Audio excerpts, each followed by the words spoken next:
ನಮಸ್ಕಾರ. ನನ್ನ ಹೆಸರು ಸುಕೇಶ್ ಅಂತೇಳಿ. ನಾನು ಸರ್ಕಾರಿ ಹಿರಿಯ ಪ್ರಾಥಮಿಕ ಶಾಲೆ ಸೂರ್ಯಾಸ್ತನಲ್ಲಿ ಸಹ ಶಿಕ್ಷಕನಾಗಿ ಕೆಲಸ ಮಾಡ್ತೀನಿ.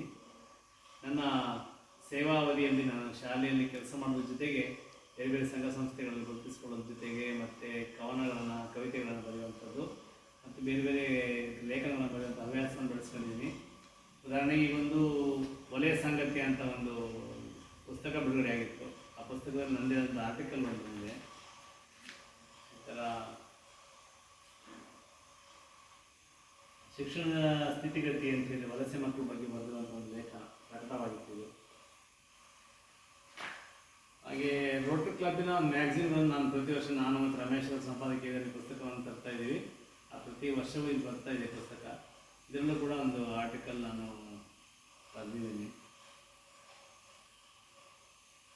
ಒಂದು ಕವನ ಬರೆದ ಆಶಾದಾಯಕವಾಗಿರಲಿ ರೋಟರಿ ಕಾಯಕ ಅಂತೇಳಿ ಒಂದು ಕವನವನ್ನು ಬರೆದಿದ್ದೇನೆ. ಹಾಗೆ ಶಿಕ್ಷಣ ವರದಿಯಲ್ಲೂ ಕೂಡ ನನಗೆ ರಾಜ್ಯ ಪ್ರಶಸ್ತಿ ಬಂದಾಗ ಫೋಟೋಗಳು ಎಲ್ಲ ಪ್ರಕಟವಾಗಿತ್ತು. ಶಿಕ್ಷಣ ವರದಿಗೂ ಸುಮಾರು ಲೇಖನಗಳನ್ನು ಬರೆದಿದ್ದೀನಿ ನಾನು. ಹಾಗೆ ರೋಟರಿಯ ಇನ್ನೊಂದು ಮ್ಯಾಗ್ಝೀನು, ಇದು ನನ್ನ ಅವಧಿಯಲ್ಲಿ ಬಿಡುಗಡೆ ಆಗಿರುವಂಥದ್ದು. ಈಗ ನಾನು ಆ್ಯಕ್ಚುಲಿ ನಾನು ಸಂಪಾದಕೀಯ ಬಂದರೆ ಅಧ್ಯಕ್ಷರ ಆಶಯ ನೋಡಿ ಅಂತೇಳಿ ಬರೆದಿದ್ದೀನಿ. ಫುಲ್ ಪ್ರಕಟವಾಗಿದೆ. ಇನ್ನೊಂದು ಇವೆಲ್ಲ ಕಂಪ್ಲೀಟ್ ನಾನೇ ಬರೆದಿರುವಂಥ ಮ್ಯಾಗ್ಝಿನ್, ನಮ್ಮ ಆರ್ಟಿಕಲ್ಸ್ಗಳು ಮ್ಯಾಕ್ಸಿಮಮ್ ಬರೆದಿದ್ದೀನಿ.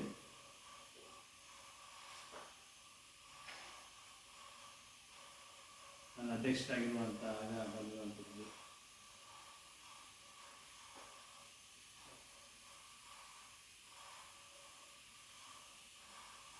ಇನ್ನೊಂದು ರೋಟರಿ ಕೊಪ್ಪರಿಗೆ ಇದರಲ್ಲೂ ಕೂಡ ಆರ್ಟಿಕಲ್ ಪ್ರಕಟ ಆಗಿದೆ.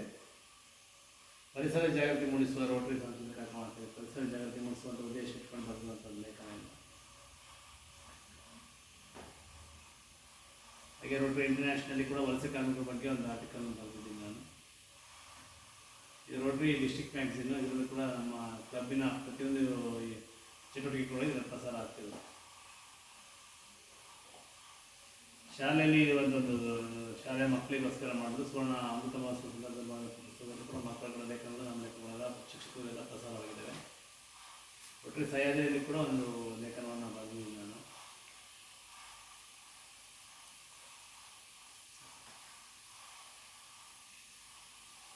ಹೀಗೆ ಹಲವಾರು ಲೇಖನಗಳನ್ನು, ಕವನಗಳನ್ನು ಬರೆದಿದ್ದು ಕೆಲವು ಪ್ರಕಟವಾಗುವಂಥ ಹಂತಗಳಿದ್ದಾವೆ. ಮತ್ತು ನಾನು ಬರೆದಿರೋಂಥ ಕವಿತೆಗಳನ್ನೆಲ್ಲ ಒಂದು ಸಂಗ್ರಹ ಮಾಡಿಟ್ಟಿದ್ದೀನಿ. ಅದನ್ನು ಕೂಡ ಪ್ರಕಟ ಸಿದ್ಧತೆ ಮಾಡಲಿದ್ದೇನೆ.